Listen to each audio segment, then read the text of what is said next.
बिस्मिल्लाहिर्रहमानिर्रहीम। ये पेशेंट है 15 साल का, जो कि एक छोटा बच्चा होता है, ठीक है, जिसकी सर्जरी की गई पेशावर में किसी ने की थी, ठीक है। इसका बेसिकली इंट्रावेंट्रिकुलर ट्यूमर है। इसकी क्रेनियोटमी किसी ने की थी, आप देख रहे हैं यहाँ पे। इसकी क्रेनियोटमी पैराइटल एरिया में हुई है। Tumour actually intraventricular trigonal tumour था, ठीक है। अब आते हैं इधर सीटी की तरफ, ठीक है। ये इसका पोस्ट ऑफ सीटी स्कैन है, ठीक है। आप ये देखिए, ये मैंने तो खैर रसोली यहाँ से निकाली है, ठीक है। And I had to do a separate craniotomy, ठीक है, यहाँ पे, ठीक है। अभी आपको मैं दूसरी वीडियो में दिखा देता हूँ, आप ये चेक करें। उसकी क्रेनियोटमी यहाँ से यहाँ, ही इज FCPS न्यूरोसर्जन, जो कि 2 साल की डिग्री में अपने आप को किसी सरकारी अस्पताल का पेशावर में पता नहीं असिस्टेंट प्रोफेसर या क्या कहता है, लेकिन he does not have a sense कि ट्यूमर अगर इधर है तो आपने इधर किस लिए क्रेनियोटमी की है। Highly unacceptable. I think he should B held accountable for this incompetence। अभी आपको इसी तरफ लेके जाते हैं, आप बताएं। तो उसने इस तरह किया कि फिर सर्जरी की, तो सर्जरी के बाद उसने कहा कि ये नहीं निकल सकती। वो हमने जब दोबारा वो किया तो उसी में पड़ी थी। तो फिर उसने कहा कि ये जड़ों वाली है, तो इससे मजीद नहीं निकल सकती, इसका इलाज नहीं। लेकिन उसने कहा था ग्रेड 1 है और जड़ों वाली है।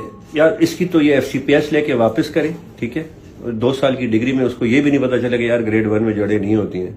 और this is the height of incompetence. ये पेशावर के सरकारी अस्पताल का अपने आप को असिस्टेंट प्रोफेसर कहता है, ठीक है ना। और एक छोटे से बच्चे के साथ, ये तो नहीं है इसका भांजा है, उसके पास मैं अभी आपको उसका जख्म दिखाऊंगा, उसके साथ हुआ क्या। वो सारी आपको स्कैन्स तो दिखा दिए। अभी आके आप इसका ये निशान देखें, ठीक है। तो हियर मैंने पहले बताया इसका ट्यूमर इस जगह से अप्रोच करना है, ठीक है। लेकिन इसकी इंसिजन प्रोफेसर साहब ने इधर से लगाई है। I mean he should B literally held responsible for this, okay. And अगर ये इंग्लैंड या अमेरिका में इस तरह की सर्जरी कोई करता तो he would have been held accountable, probably उसका लाइसेंस कैंसिल कर दिया जाता। लेकिन पाकिस्तान में अकाउंटेबिलिटी नहीं है। अब ये देखें, इसके सर पे M बन गया है। क्यों? क्योंकि I had to approach from here. Already उसने ब्लड सप्लाई उसकी कट कर दी है। This should have been done. अब सीख भी लें कुछ मेरे से थोड़ा सा। आपने FCPS का तो कैंसिल ही है ना, 0 है बिल्कुल। आपको इंसिजन यहाँ से लेके सिर्फ यहाँ तक देनी थी और यहाँ से अप्रोच करके ट्यूमर निकालना था। लेकिन क्योंकि इस इंसिजन की वजह से मुझे यही इंसिजन दोबारा बनानी पड़ी, दूसरी तरफ ब्लड सप्लाई की वजह से, और जिसकी वजह से इसके सर पे अब M है। अब ये 15 साल बच्चे के साथ कितनी ज्यादती हुई है। अभी कैसे हो तुम? ठीक हो? जबरदस्त। पाकिस्तान जिंदाबाद। ये याद रखना, पाकिस्तानी मरीजों के साथ आप ये करेंगे।